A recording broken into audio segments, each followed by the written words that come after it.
about Bitcoin.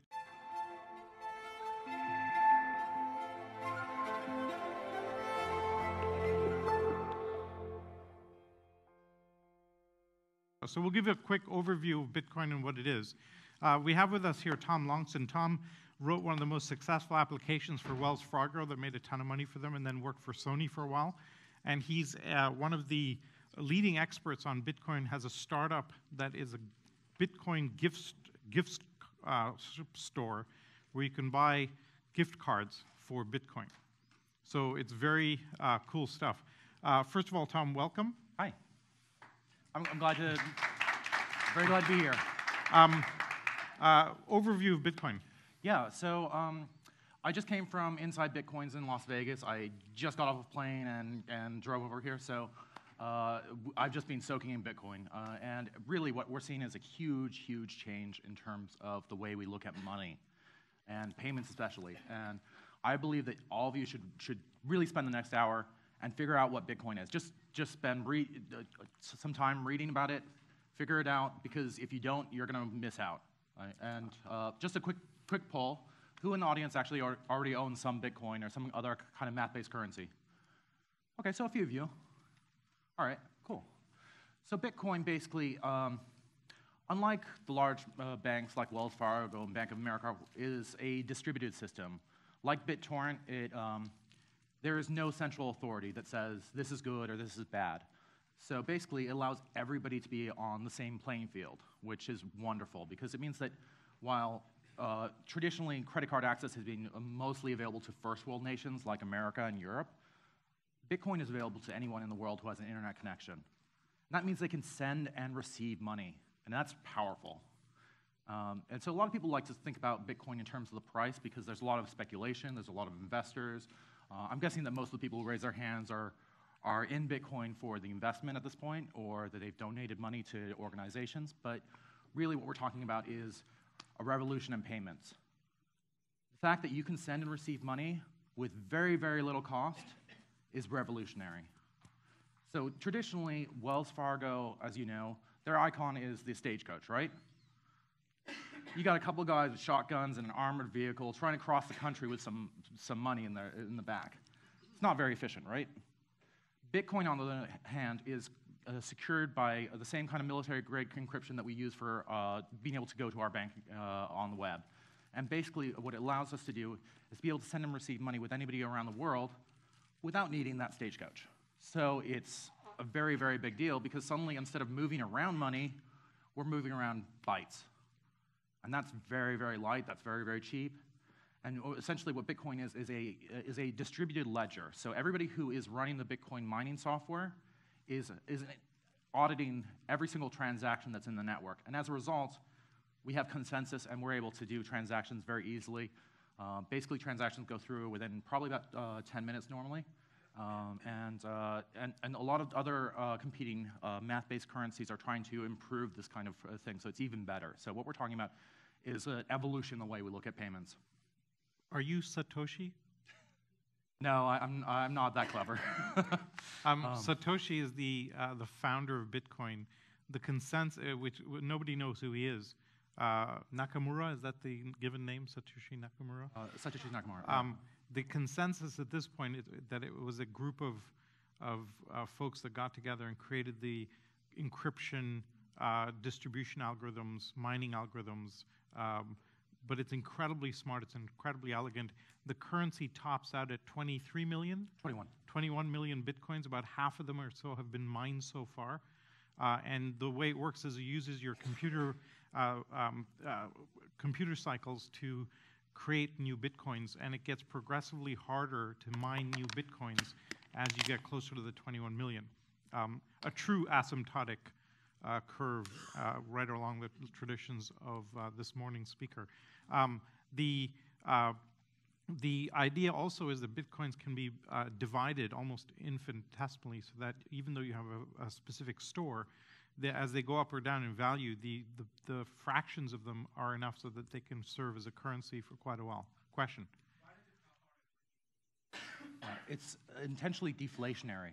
So what that means is that you're incentivized to get in early, because you're not going to lose money over time, because there's only a fixed amount. It's like gold. It's a fixed amount, but Yeah. it's just a big number. And it's divisible. Each Bitcoin can be divided to like how many? 6 decimal places or something like that. So it's essentially the 21 million is arbitrary, but the number in practice is very, very huge. And the idea is that it's not, you can't just keep printing money like the governments do today, right? It's a fixed supply, and it taps out over a period of time. Question? I would say it's Litecoin, followed by Ripple. So those are, Litecoin is a little bit different than Bitcoin. It's designed to be a little bit faster in terms of transactions. It also has an interesting aspect where they try to prevent very, very small transactions going into the what they call the blockchain. So the distributed ledger is called the blockchain, and Litecoin is different in the sense that they are trying to prevent people from spamming this giant ledger. So that's the difference. The blockchain is about, I want to say, 20 gigabytes. How, I've always been confused between you have a public block ledger, so you have traceability, but you still have anonymity. How do you have traceability with anonymity? Well, it's kind of like email, right? I know when I email you that I'm emailing you because there's that identity. So I know that it's the same identity over time. So if I email Salim, it's gonna go to you. So even though we're online, we still can have identifiers to our real-world personality. And this is what people do in the community for signing software to say that it's legitimate, it hasn't been compromised, for example. So a Bitcoin ID is like a unique identifier. Yeah, so basically, you can have a Bitcoin wallet, and you can have any number of Bitcoin wallets. And these are all just kind of addresses that you can associate with yourself. Once you own a Bitcoin address, you're the only person who can spend it. As somebody said, I have nothing to hide except for my private keys. So. Okay, questions?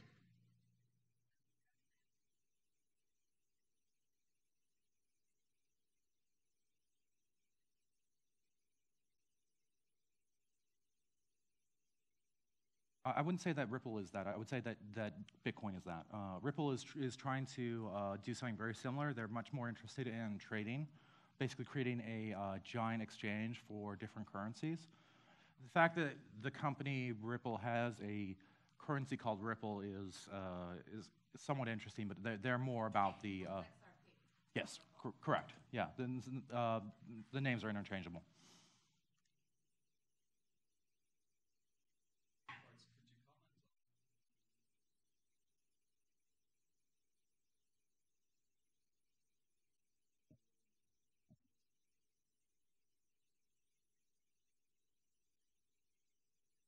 Okay, so governments are really trying to wrap their heads around Bitcoin right now because they know that they can't kill it like BitTorrent. I mean, it's just distributed. It's already out there. It's in the wild. Even the developers can't take it away now. So the governments are trying to figure out how they can deal with this, and obviously taxing is really important. The interesting thing about Bitcoin is because it's a distributed public ledger, the blockchain, means that you can verify the idea. You can basically say, oh, I know where this coin came from. You can watch where the coin goes. So, for example, if Salim sends me a coin, I can see where that address comes from and trace the origin. Or in reverse, I can see where my coins go over time. It's kind of like Where's George, if you've ever seen that, for dollar bills, except a little bit more high-tech. So for tax avoidance purposes, I wouldn't recommend it with Bitcoin because we're talking about again, a transparent ledger. So if the government was like, oh, well, we see that you're using this address and you're sending money back and forth with this other address, we think you own this address, and therefore you owe taxes on this. So basically, I wouldn't recommend trying to avoid taxes with Bitcoin. I don't believe it's pseudo-anonymous, but I wouldn't use it as a means of doing illegal things.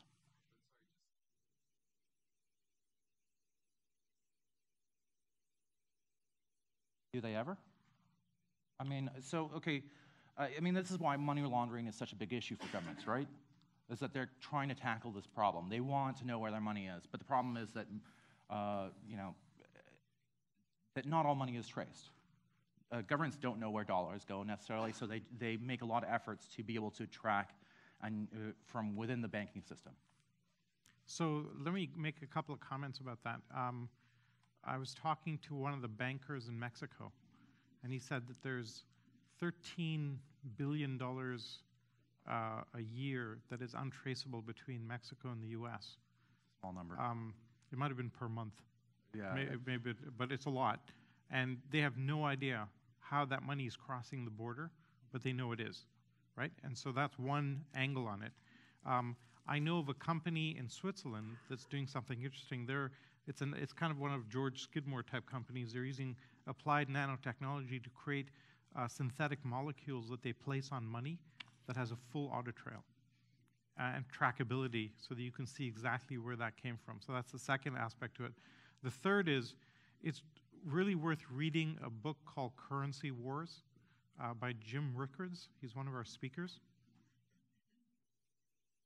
You had a question? Is there a mic? Is there a noise coming through the mics? Wait, hang on, so let me just finish the last part. Oh, it's the water filter. That's what it was. Sorry. I thought it was weird. I thought it was coming from the mic. Okay, so it's and Jim is really he's written this amazing book to show how right now every government is trying to deflate their currency to boost exports, and if they're all trying to do that, you end up in a hell of a mess. Everybody's printing money trying to do that, and you end up with a massive amount of money supply, and eventually it's going to collapse in a mess, and we have huge inflationary dynamics taking place. So there's a big mess that we have for political reasons and literally almost, he calls it a war. They are literally at war with each other over currencies today. Japan, Russia, China. Russia and China are trying to destabilize the U.S. as the de facto currency of the world. The U.S. is doing a pretty good job of destabilizing itself as the de facto currency in the world. But this dynamic is taking place, and nobody knows how this will play out. I have this fantastic story from Ireland in the 1970s. There was a banking strike, and the bankers went on strike, and nobody could clear checks. And so the central banking world figured once we get our demands, we'll hold the entire economy hostage. Typically Irish, they said, well, let's just pass the checks around, and when the banks come back online, it'll kind of clear itself up. 2 years went by, and the central bank realized nobody notices that we're not online. And literally had to come back online, otherwise it can be totally irrelevant. And it's a great example of we think we desperately need the central bank, but really we don't. We may not. And there's a strong case now for saying we don't need central banks. We don't. The way that we're manipulating monetary policy at a country level is so fake and so flawed and so inappropriate that it may be a good time to get rid of it. And there's a general movement that's moving from top down. We run the world today. I'm sorry, I'm going off on a bit of a tangent here. We run the world today on a set of very top-down hierarchical structures. Judeo-Christian religions, the corporation, the military-industrial complex is probably the epitome of it. But we're moving to a set of very bottom-up structures, the open source movement, the maker movement, Burning Man, the gifting economy, where we operate on a participatory, collaborative filtering mechanism. I use the example of Yelp reviews versus restaurant reviews mandated by a newspaper, right? And so money is a natural paradigm to move towards this shift, a peer-to-peer based. And a dollar bill is only a dollar bill because we all agree it's a dollar bill. Once we all agree that this is a Bitcoin, there's no reason not to have an assumed set of value on that, right? Okay, question there. How does it work in reality? So I should first make a deposit in dollars or euros, then buy Bitcoin and then trade with this, or how? Okay, so the analogy I like to make is if we're thinking about money in terms of cars, Bitcoin is like the freeway, and you have to have on-ramps to the freeway. So an on-ramp might be an exchanger, somebody who is selling you Bitcoins personally. It might be an exchange that's formal, like Mt. Gox or BTC China, that you're doing a wire to and that you are exchanging on there with another person, and that the exchange just facilitates the process. Or maybe you provided a service that was valuable, like Namecheap.com or Reddit's Gold or something like that people are willing to pay for, and that's how you're able to earn Bitcoins to begin with. So really what we're seeing is people getting bootstrapped into this new economy, And it's a hard process because the governments and the banks are really trying to figure this out. Most banks will not partner with Bitcoin companies. They will not accept them as clients because they're confused and they're scared and they would rather say no than say yes.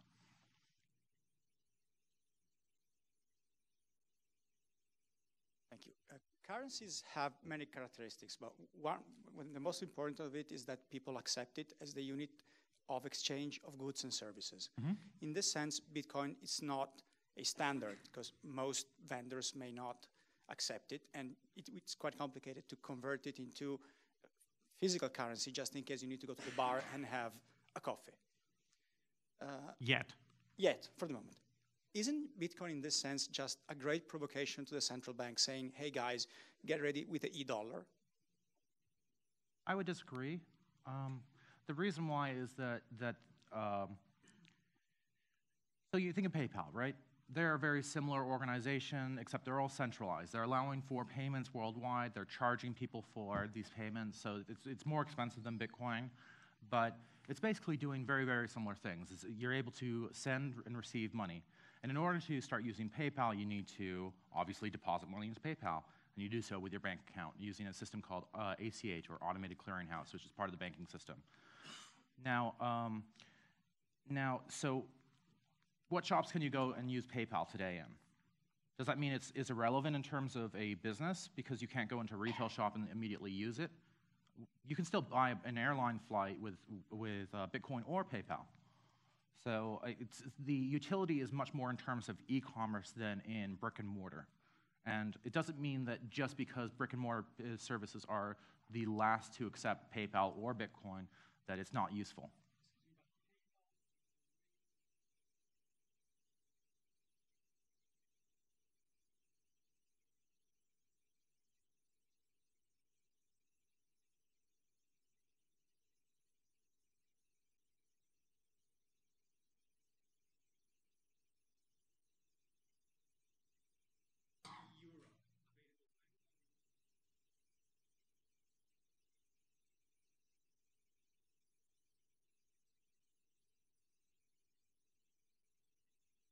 There's the argument is that while it's a similar set of systems, except that the money supply and the exchange rate of euros or e-euros or whatever the currency is governed by politics. It's not governed by the stable market, actually. So the question is, do you want to believe in the logic and stability of governments, or would you rather believe in the logic and stability of an algorithm? And so this is the battle that's going on. Right now what's happening is the central banks are taking a careful watch-and-see attitude. If they clamp down on it and declare it illegal, it all goes underground, right? And so therefore, people start using it illegally, and you can't stop it very easily. So they're trying to figure out a way of having it both ways while having control over it, while then allowing it to legalize it. The problem is it's fundamentally not controllable in the way that a central bank would want to, and this is the tension. So it's the same issue with illegally downloading music. I'd like to be able to control everybody that pirates music, and I can't. And so what do you do? So this is the tension that central banks are facing. It's too dangerous for them to slam down on it. China has just said that it's not legal to do so. Oh, that's not true. Oh, so China is actually being very permissive. It's a complicated. Obviously, you need to look at the translations carefully. But BTC China, which is currently doing half of the volume in Bitcoin currently, they've just been tremendous, and they've driven the price up incredibly. They are not closed. All they're doing is they're registering with the Internet Bureau in China, and they're doing Know Your Customer.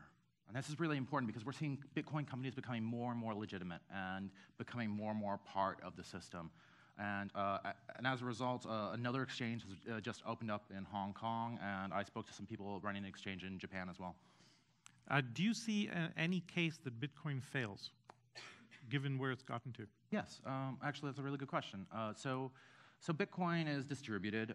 You could say the same thing about BitTorrent. BitTorrent can fail as a file transfer mechanism, Bitcoin could fail as a money payment system, but it would have to do with something that was underlying to the way that the system is created, something like a major technological flaw, a huge security hole that nobody yet has uncovered. Dan Karminski, who is one of the people who owns I think it's the 6 keys of the internet, the DNS top root servers, he tried to hack Bitcoin, and he wrote publicly that he failed. So that was a really, really good indicator. Also, in terms of banking policy, we got people like Ben Bernanke of the Federal Reserve who are writing and saying, be permissive of distributed currencies, because this is a big deal. If we just clamp down on it and say no as America, essentially what that means is, hey, Bitcoin companies, go somewhere where they're willing to work with you. Right. Question. Your advice, please. I'm retired. What percentage of my assets should I have in Bitcoin? And I'm not an investment advisor, so I try to refrain from that. I would say that you should 1% might be reasonable. I mean, it depends on your comfortability. Like, I would really recommend that you do due diligence yourself, and that's why I say go spend an hour reading about it for yourself. Don't trust me. Go figure it out for yourself. Are there any points that I should consider that I wouldn't normally consider just in the market? You are dealing with the same kind of things as capital gains. So if you're comfortable with capital gains, there's no reason not to start trading Bitcoin. You need to be aware of how you hold your money, though. So that's important.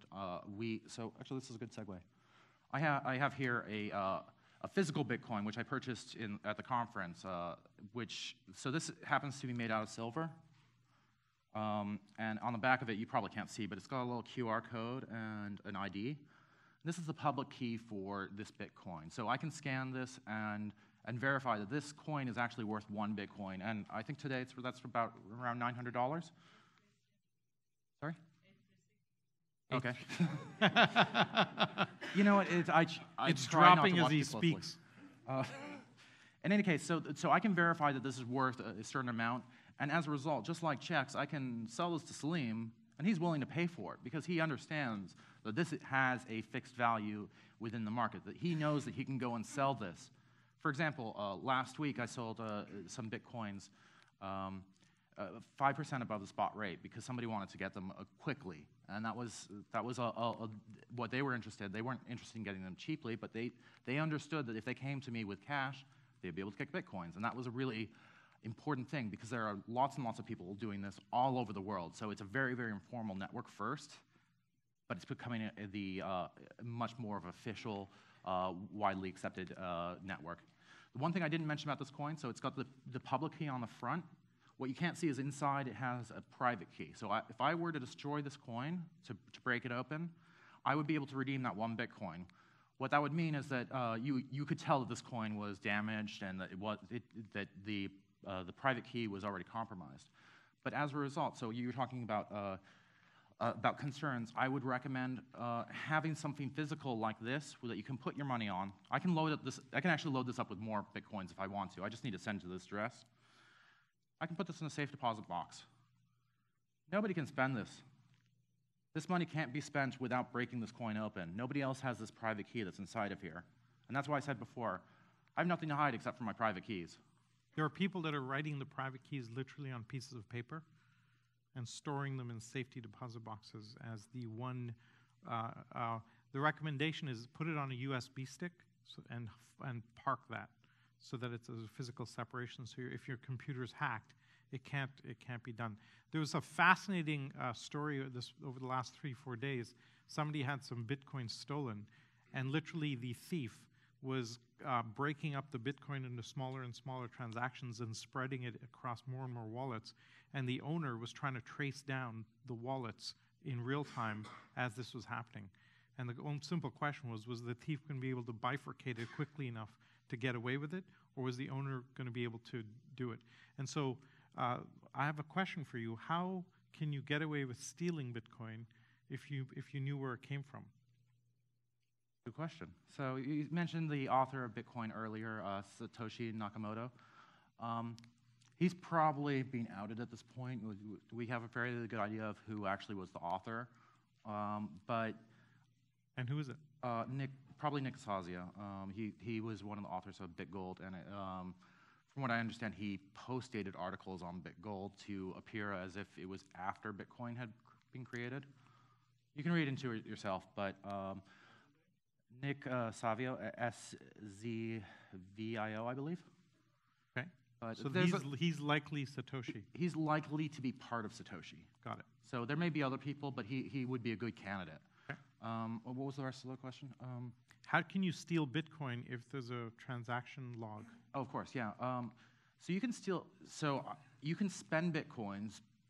Like I could go and spend Bitcoins with somebody, and I could be spending stolen Bitcoins just in the same way that if I stole $20 off of you, I could go spend it, and the person receiving it might not realize. Now, it's very similar to cash. We're talking about digital cash here, and as a result, if you don't have control of the funds, yeah, it's like not having control over the physical dollar bills. Okay. But so the traceability is marginal. The traceability actually means that it's while there's a lot of money to be made in terms of hacking Bitcoins from like hacking people for their Bitcoins, you still have the problem as a thief of how do I cover my tracks when I can follow any single Satoshi. A Satoshi is the smallest amount of a Bitcoin. It's worth like a very, very fractional of a cent. But I can follow that very small increment anywhere around from wallet to wallet. So potentially I could be tracking down that person, and they could. So as a result, this figure, Satoshi Nakamoto, has Bitcoins that people know that he had mined, that figure had mined, but he can't spend them because that would identify him. Got it. So if I take that, Yep. and I crack it open, I Yep. steal it from you, knock you over the head, crack this open, use the private key, buy something with it, people know that that Bitcoin has been used, but they don't necessarily know that I used it. Yeah. So but it's traceable the same way. Hey, excuse me. No, I'm giving it back to you. Has anybody here used blockchain.info before? Anyone? You back there? Would you mind verifying that this supports 1 Bitcoin? You have a computer in front of you? Okay. So it's got a public key. I want to do this as just a quick exercise. I so totally don't get this. I can't get my head around it. So because it has a QR code and an ID on the front of it as a public key, he can verify that this is actually a real Bitcoin that has real value beyond the silver value. So I hope it happens. Okay, question.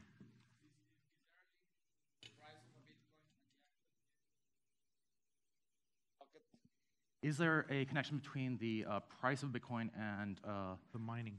mining? Yeah, so this is a really interesting thing because, okay, miners participate in this global lottery in order to generate these Bitcoins. So as a result, it means there is a cost involved with creating Bitcoins, and that's energy-based. So they're actually having to solve mathematically complicated questions. They're solving things that are in a way that it allows it for everybody to be able to mine in a democratic way, in the sense that if there's 100 people mining, one person every 10 minutes is going to get 25 Bitcoins.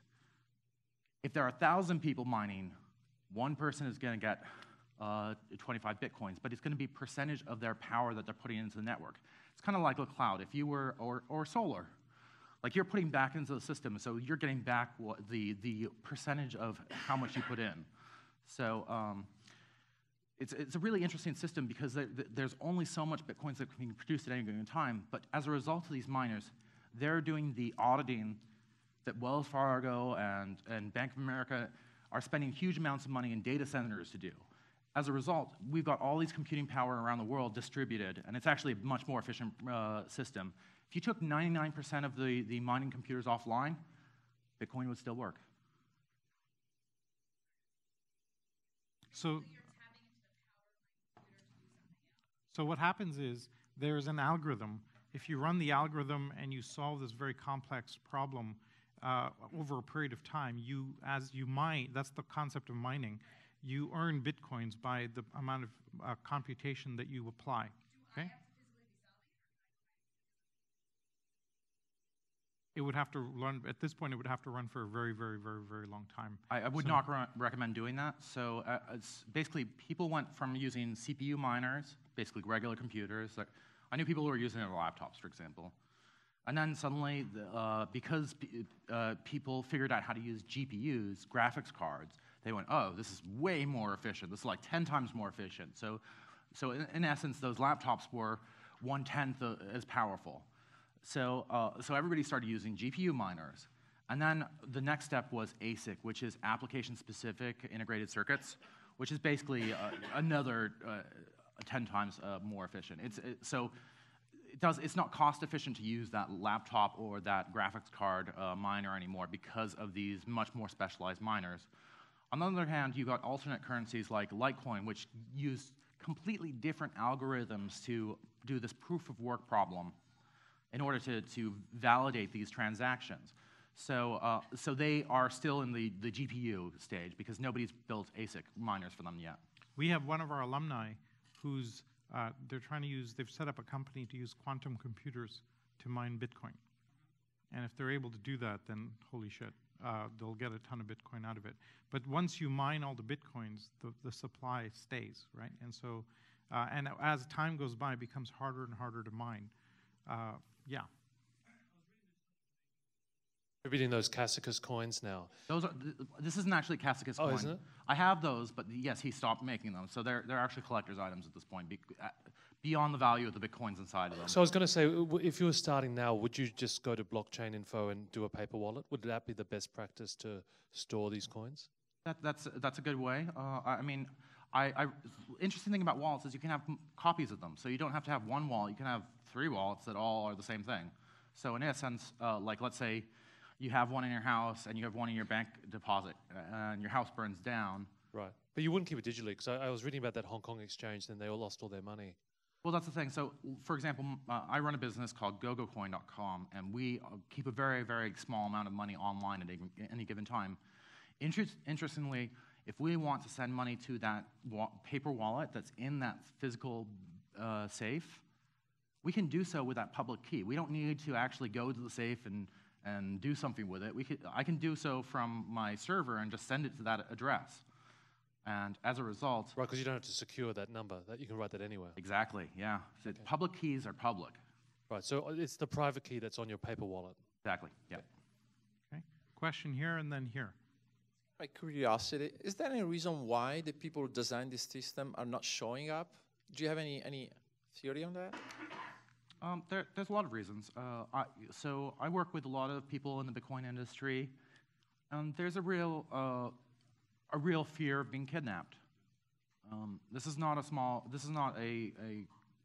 fear. One of my friends, he actually told me that he had a customer who emailed him a picture of his mom's house, and it was not Street View.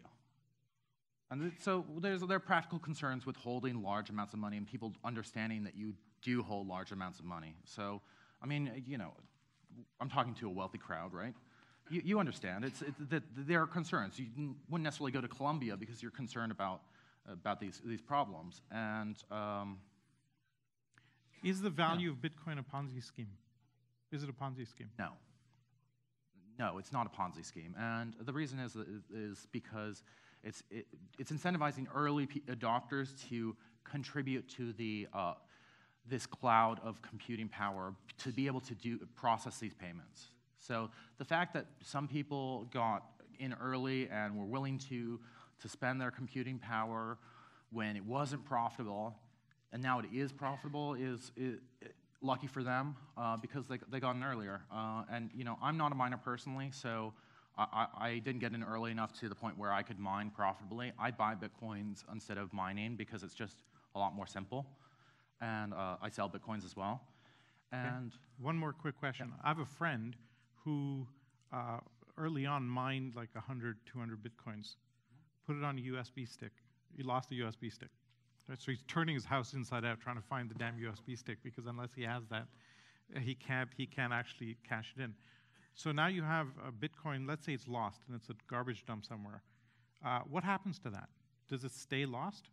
Is there a way of recovering it in the system? Right, so what happens to that piece of gold that's at the bottom of the ocean? It's very similar in the sense that there's basically a known supply of gold within the world, and if for whatever reason that some of that gold gets destroyed or lost, it's gone. It's gone. So realistically, when we talk about there being 21 million bitcoins, that's a number, but realistically, a lot of bitcoins have been lost in the process, and so not everybody who did that, who kind of were those early adopters, have actually gained off of it. Right. Question. Oh, wait, but there was a question here and then there.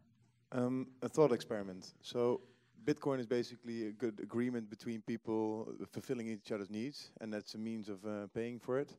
Which one of the real industries where real money at this point resides will be the last or the least likely to be willing to offer Bitcoins as a transaction means? And then the second thought experiment, will that leave in that industry become an inflationary effect or a deflationary effect? Okay, so we don't talk about real money versus fake money, particularly. We talk about fiat versus digital cash. So fiat is a currency that's been authorized by the government. So like the dollar, the yen, the euro, so on. Traditionally, we think of it as a paper form, but the majority of this fiat is actually digital. It's managed by big banks. It's online, essentially. So the difference.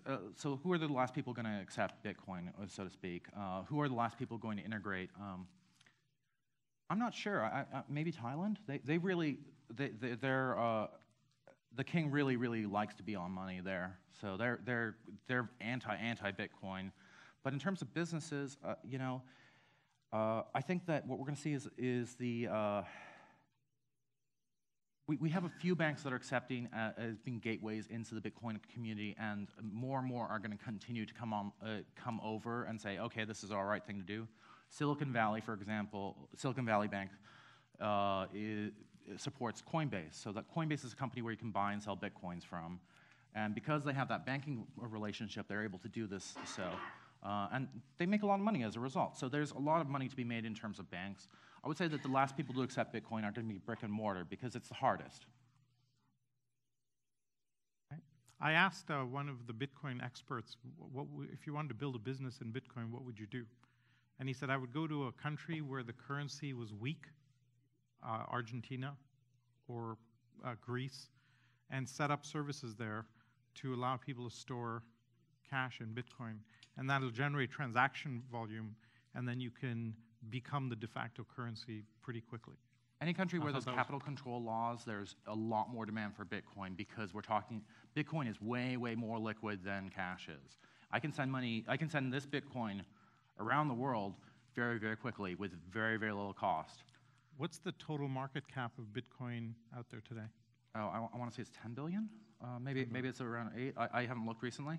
So 6 billion? 7 billion? Okay. The largest transaction just took place a week ago or 10 days ago on Bitcoin. It was one transaction of $210 million. $million. Somebody spent $210 million buying Bitcoin. It's staggering.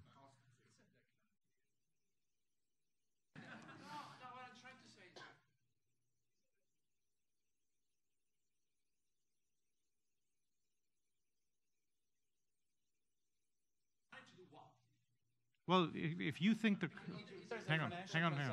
If you think, if you think the value of Bitcoin is going to go up, then you buy a big chunk so that the chunk becomes bigger. So if the Bitcoin goes from $1,000 to $2,000, that guy's just made $200 million, right? Now think about this: the value of Bitcoin at the beginning of this year was what, $6?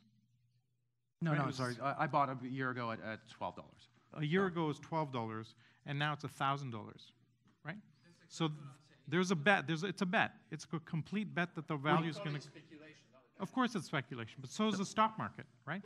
So hang on a second. Yuri Milner bought into Facebook at spent $250 million at a 10 billion valuation, and everybody thought he was utterly crazy here in the Valley. People said, that's absurd. You're going to lose your money. There's no way it's worth that. And then later on, it's worth 10 times that, right? And so I talked to Reid Hoffman about investing in Groupon. And he was putting in, he was allowed to buy, Greylock, because of their relationship, was allowed to buy, they were raising $500 million. He was allowed to buy half of that. And he said to his partners, how much do you want to put in? They said, it looks pretty speculative. He said, whatever you're not putting in, I'll put in. I'm putting in up to that $250 million limit. I'll buy every single piece of it if you're not going to get it. I asked him, why do we do that? He said, look, in the long term, we don't know what the model's going to be like. But in the short term, I'm pretty clear that Groupon at the time, in the next year, is going to go up in value. When you know that, you put all your chips on it, right? So if you have a feeling that the values are going to go up, and maybe somebody knows that China is going to authorize it, or somebody's going to say something favorable about it, you go all in. It's a risk, but if you can constrain that risk and go full in, your margins go up. So that would be the reason. Yeah. So we're actually running out of time. We've got time. Okay. Oh. No, because there's a public ledger. But you'd be better with cash. But Sorry? You do once you try and spend it. So, okay, I'm going to explain what we did here. So this coin, he was able to verify online that it's worth 1 Bitcoin. So essentially, the address on here that's very small is the same as this, which is the same as this address right here, which is a long series of characters. But the transaction log is public, so we can actually see that 1 Bitcoin has been put to this address, and nothing has come out of it. So I can put more Bitcoins on here, or I can take them off if I get the private key, so I can spend it with the password, essentially. But because it has that public key on the outside, we can verify it very easily. And so let's say somebody stole this from me. I would watch the address. I would see where it went, and I would see where it went after that, and I would pay attention. So it's not the best way to do things. You're better off with dollars if you want to launder money generally. So it's part of the reason the governments are a little so less uncomfortable than they might be, is that there is a traceability to this. It's why Ben Bernanke is pro-Bitcoin, basically. Question there, and then we'll go here. Yeah. Have you come across any ways to short Bitcoin? Because right now it seems like it's a long-only market. No, I'm not really interested in that personally, so I haven't done a lot of research into it. I know people are looking into doing it. It requires a lot of capital, though. Well, there's a lot of volatility in the system right now, and quite often having the ability to make both long bets and short bets helps stabilize it. So yeah, I think you have interesting dynamics in a currency when you can only go one way. It's got to be only a matter of time before somebody starts offering options on it, right? If it gets to some level of legitimacy, it's the obvious thing. You'll buy futures and so on, and speculation will start. There's a Bitcoin trust that's working with JP Morgan where you can buy into this fund, which they're buying Bitcoin. So you're buying shares of their company, which is attached to the price of Bitcoin. And JP Morgan, really? Well, it's not JP Morgan. They're working with JP Morgan. So if you have a JP Morgan account, you it's can like, who do you trust? Go in and out. So. Okay, question over there. Actually, no, there's a question here, and then we'll go there. Let him go first. He's got the mic. We'll come to you. Sorry, very quickly. Going back to the issue of the value of the Bitcoins, what is a driver of a market value? Because you are making reference to stock market. The stock market, to a certain extent, you can relate to certain, fundamentals or indicators. How does this work? It's a great question. So it's very similar again to PayPal in the sense that when PayPal was beginning, they were worth almost nothing, and now they're worth, I want to say, $281 billion. But Bitcoin, there is a cost to producing a Bitcoin in terms of energy, in terms of your own personal time and making sure to doing the research and kind of getting there. So people are willing. That's the beginning cost, right? The real intrinsic value of Bitcoin is the fact that it is a payment system. So remittance around the world is very high. It's around 8.5% to send money from one country to another. If I can do the same thing Let's say it costs maybe a percent to exchange my dollars to Bitcoins. I send those Bitcoins to my friend in Brazil. He cashes them out. It's maybe 2-3%. It's still a lot cheaper. And so the power of the payment network is why people are so bullish on Bitcoin. I mean, we're talking about so something as long as you have an exchange mechanism on either side, the actual flow is pretty cheap and instantaneous. Bitcoin is fast because it's light, it's digital. And what we're talking about is the same kind of, it's like Craigslist to the newspapers, except it's Bitcoin to the banks, because we've got a system that allows for sending money around the world just so much more easily than we've ever had before. I hate doing wires. I hate using PayPal. PayPal's fast, but you're going through a system where they are intrinsically treating you like a criminal because they are lending you money because it's ACH is a reversible payment system. So they freeze a lot of accounts as a result of this. With Bitcoin, you're never going to have your account frozen because there's no PayPal to freeze your account, which is a really big difference. So me owning a Bitcoin, I feel very secure in that. I don't feel like I have to make another company happy, or it's mine. It's personal money. It's private money. Got it. Question. The two questions. There's obviously a high watermark, low watermark on the currency. Who would govern it if they decided to add more Bitcoins? And then my second question is there loaning in this system at all? And any percentages based on loaning? I would assume you can't do that. I'll start off with the second question. Loaning, there are loaning systems. The problem people have had with borrowing Bitcoins is that the price goes up and then they can't pay it back. I've seen a lot of people go through this. It's really kind of tragic. But so yes, you can loan somebody Bitcoins. If you did that at a percentage, wouldn't it give you a higher value? Wouldn't it give you more Bitcoins? Well, if they pay you back. So, I mean, you're taking a risk whenever you loan somebody, right? Right. What I'm saying is, if you did that, wouldn't you create essentially more money in the system? The price of so there's a fixed number of Bitcoins. You can never go beyond 21 million. In order to do so, you really would be talking about a different protocol. Right. So, what I'm saying is, if I lend you 5 Bitcoins and I say you got to pay me back in 6. Yeah. I'm essentially creating more money, or no. You'd have to pay back the equivalent value of some kind. So Bitcoins are fungible in the sense that dollars are fungible. You don't care which dollar I give you, as long as it's a dollar. All dollars are equal to $1, right? Every Bitcoin is worth 1 Bitcoin.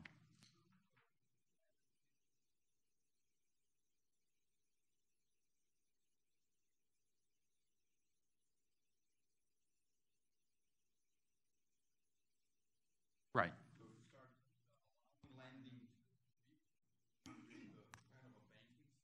That's a debt-based system, yes.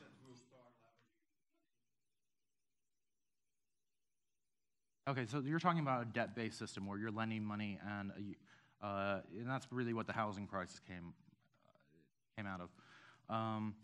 Bitcoin itself, you could do the same thing with. There's nothing that stops you from doing so. From a regulation perspective, I don't know what that would mean necessarily, but it's not being done currently because banks are just not playing yet. So you can borrow Bitcoins, but it's not like there are more Bitcoins in supply as a result. Did the Bitcoin minter get shut down today? I'm not sure what that is, honestly. Okay.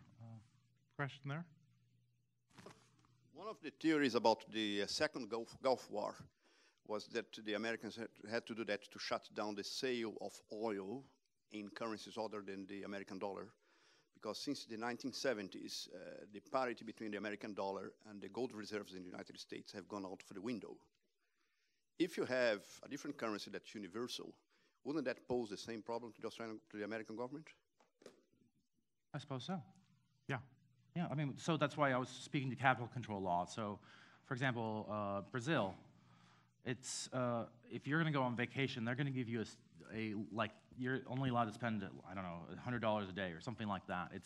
They're controlling capital in a very, very strong way. And as a result, people who are selling Bitcoin in Brazil can do so at 20% above market. If I go to Brazil with Bitcoins, they're worth 20% more because they can leave the country more easily than you can with any other system. It's liquid.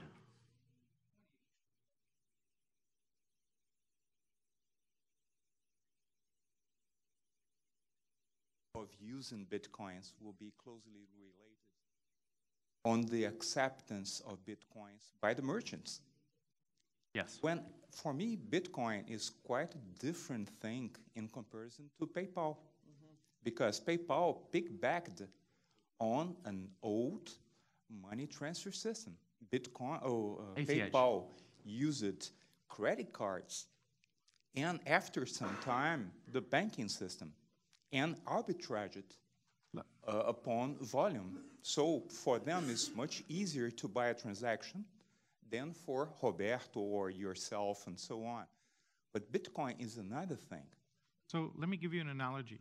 The reason that gold is valuable today is that everybody wants it and they want to store it, and it's seen as a store of value, right? If enough people see Bitcoin as a store of value, yeah. So if enough people see Bitcoin as a store of value, then it becomes a store of value. Just like if you have rare china and you store rare art, people see that as a store of value, and they keep it that way. If I can pay my taxes with Bitcoin, at the end or the largest consumer of money around, then this will be a valuable storage of value. That's what the government... Because that's what gold was. That's our strongest reason. If we can't have the government with us, then it is something that probably will lose money through the whole network. So are we planning to have the government on our back to back up Bitcoins? No. No. I would say that the government's strongest reason that you should use Fiat is the fact that they only accept Fiat. That's the best reason why you treat the dollar as the payment system today. But what happens if a government suddenly says, oh, we don't care about having control over a monetary system. We just want to make it easy for people to pay and receive money. We don't care if you pay us in Bitcoins or in Litecoins or in dollars, as long as it's the right amount of value. What are the few countries that you think are most likely to adopt Bitcoin, independent of political pressure by major other currencies? So my kind of joke about this is that if the United States ever outlaws Bitcoin, Venezuela is just going to say Bitcoin for everyone. So it's one of those things. It's like, I don't expect a country to start accepting it quickly. What I do expect is small communities start using it informally. Okay. Question there, and then we have a question there, and then we're going to end. Yep. Or yellow. Okay, we'll go there. Can we get a mic over here? Okay.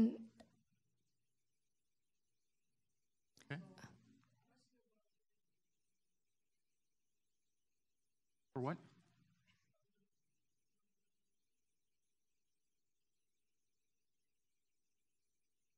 Volatility is a big problem.